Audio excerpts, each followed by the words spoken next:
Yeah.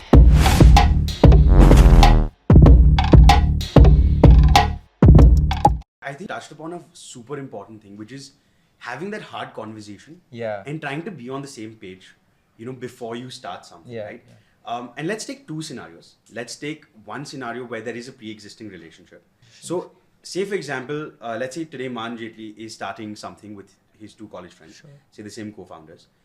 How would that hard conversation look like, in terms of setting the boundaries, setting the working styles, as Mohit said, ensuring that you all are aligned, because also a startup's a really long road, Yes. Yeah. right? Or in it for the long haul, especially as a co-founder. So how do you have that conversation with them? When we knew each other, we all three knew that we have certain aspects that we are good at.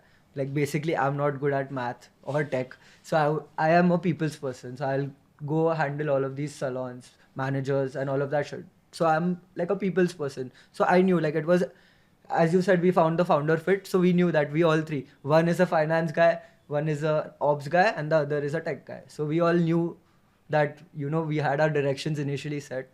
So it was very easy for us to segregate it. It was not a hard conversation. In fact, that was the first conversation, that you do this, you are handling this, and you are handling this. So as soon as it was segregated, now it was up to us how we run our teams, and then how three of us amalgamate together. So I'll tell you the ideation thing of it, where we ideated it. So it was like just in the peak COVID times. So what happened during COVID? So my mom is in the salon industry itself. So she has the first franchise of B Blunt in Mumbai, or anywhere as a matter of fact. So she started it in Worli.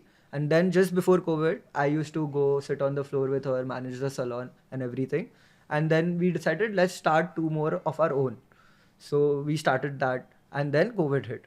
So we had done the down payment, we had leased the place, everything was done. But then unfortunate events happened.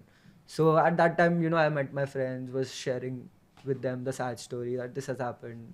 So they were like, okay, that was the eureka moment actually, when I was just, blurting out to them that this is happening, and they were like, okay, there is no such app, there's no such service, there's nothing for a thing like this. So that's when the flow started, and that's when we knew that, because my mom being from the salon industry, I having some salon contacts, so we knew that at least one thing is sorted, where we have a way to go. That's so interesting. Yeah. So Mohit, what about you? So two parts to that question, right? First, how do you have that hard conversation, and what was your eureka moment? Yeah. So I think about the hard conversation, I think exactly what you said, right? In terms of segregating what each person's like specialty and responsibility is. And I think that's the most important conversation. But I had like a follow-up question to what you said. Sure. And which is something I also sort of faced. That okay, fine, my responsibility is operations, your responsibility is marketing. But what happens if you're not doing a good job with marketing? Like in my opinion, how do you? That's the difficult part of it, right? Yes. And that's why I had my differences with my former co-founder, where it was like, okay, I didn't think he was doing something that I wanted him to do, and because of that, we had like difficult conversations later on. So how did you guys have that? And So actually it happens, like not everyone has the best 100 on 100 days. Right. There might be some days where I might be lacking, where I Yeah. might not have replied to a certain people. Yeah, right. So there are hard conversations, and we have accepted it that if we are in a space like this, there will be some days where you will have to face the wrath of the other person. Yeah, right. So actually we are very comfortable with each other when we are telling that you are shitting. Yeah, Don't right. shit. Yeah, We can say it to your face. Like, Yeah, that makes sense. I think Yeah. that comfort zone is very, very important Yes. with respect to that. And with respect to my eureka moment, honestly, the first thing, the inception of the business was right with the fact that we were paying return fares on all of these routes, right? So that was the inception of the business. But I think my personal eureka moment has been the pivot of the business when we decided to start owning cars. So what actually happened with that was I had about 3-4 cars in Bombay just for fun. I was like, okay, I'll keep it limited to that, right? One second. So what do you mean you have 3-4 cars in Bombay just for fun? Could you elaborate on that a little bit? I mean, we had a client base already, right? We were outsourcing all of it. We were outsourcing way more, like 30-40 times of the number of cars we had on a per day basis. And I always liked the idea of keeping it asset light. It sounded cool, right? Everybody was like, oh, Airbnb is so cool, Uber is so cool. All of these companies are asset light.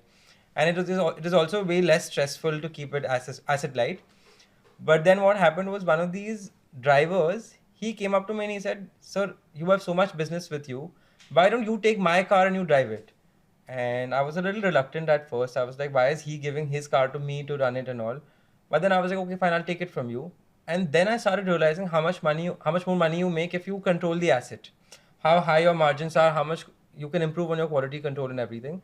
And that's when the business model completely changed, and I started buying cars because I saw that like a say 10 lakh rupee asset is making 50 to 60,000 rupees a month, which is 5 to 6% ROI per month, right? And these cars don't appreciate as much because they're very high demand cars.